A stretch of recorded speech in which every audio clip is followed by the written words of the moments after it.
झारखंड में पिछले कई महीनों से हाथी का आतंक लगातार जारी है और ये आतंक थमने का नाम नहीं ले रहा है।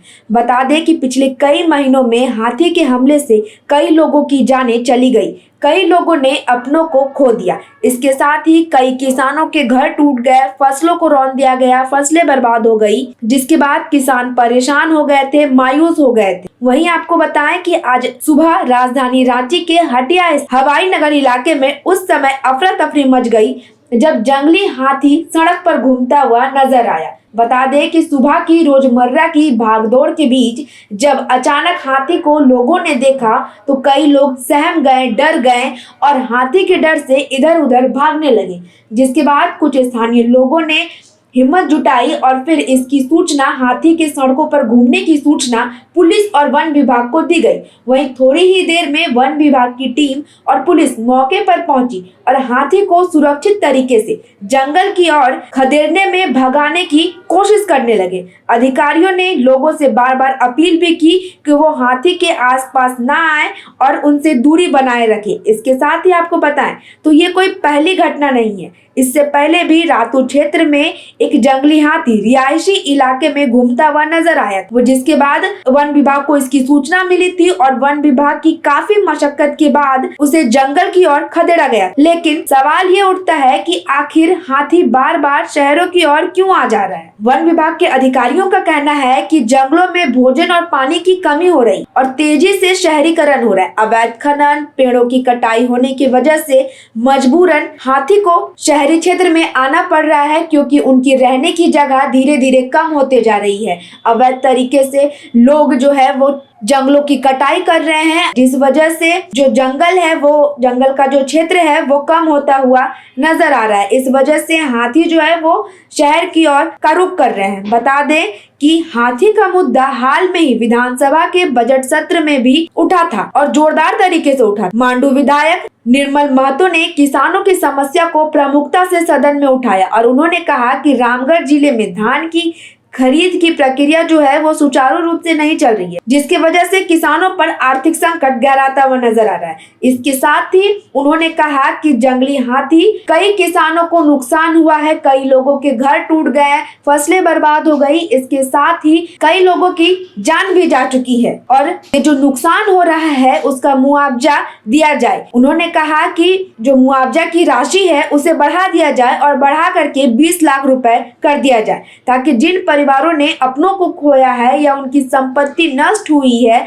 उन्हें पर्याप्त रूप से आर्थिक सहारा मिल सके। वहीं आपको बता दें कि आज जब सदन के बाहर हटिया विधायक नवीन जायसवाल से मीडिया कर्मियों ने हाथियों पर सवाल किया कि बार बार हाथी किस तरीके से शहरी क्षेत्र में आ रहे हैं, जिसकी वजह से लोगों में डर का माहौल पैदा हो गया है, जिस पर उन्होंने प्रशासन पर सवाल उठाते हुए उन्होंने कहा कि किसानों के घर टूट रहे हैं, फसलें भी बर्बाद हो रही है, समय रहते ठोस कदम नहीं उठाया गया तो इससे भी ज्यादा नुकसान होगा। उन्होंने क्या कुछ कहा, चलिए हम आपको वो भी सुनाते हैं।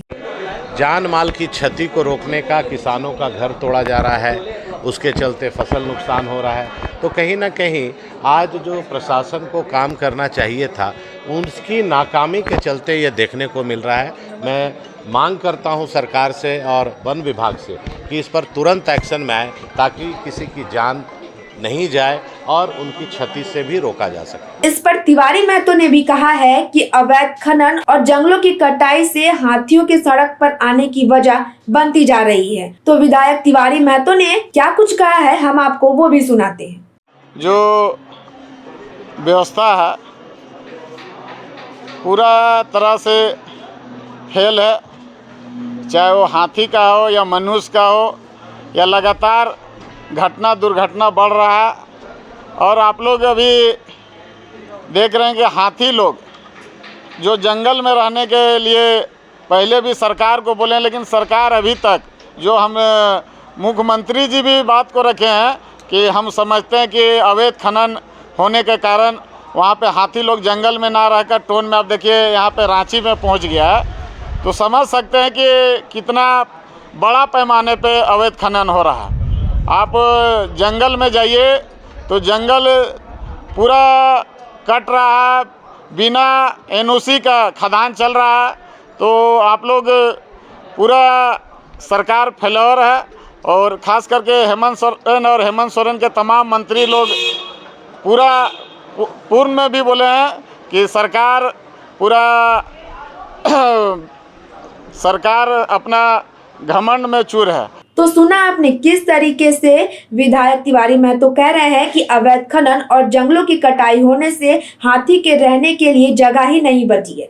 बता दें कि पिछले दिनों से हुए हाथी के हमले से कई लोगों को नुकसान हुआ है, कईयों की जान चली गई और अब देखने वाली बात होगी कि सरकार पीड़ित परिवार को कितना मुआवजा देती है। क्या 20 लाख रुपए की जो मुआवजा राशि है उसे बढ़ाने की जो बात कही गई है, क्या 20 लाख रुपए की मुआवजा राशि पीड़ित परिवार को मिलेगा या नहीं, ये तो देखने वाली बात होगी। लेकिन तब तक के लिए बने रहे द न्यूज़ पोस्ट के साथ।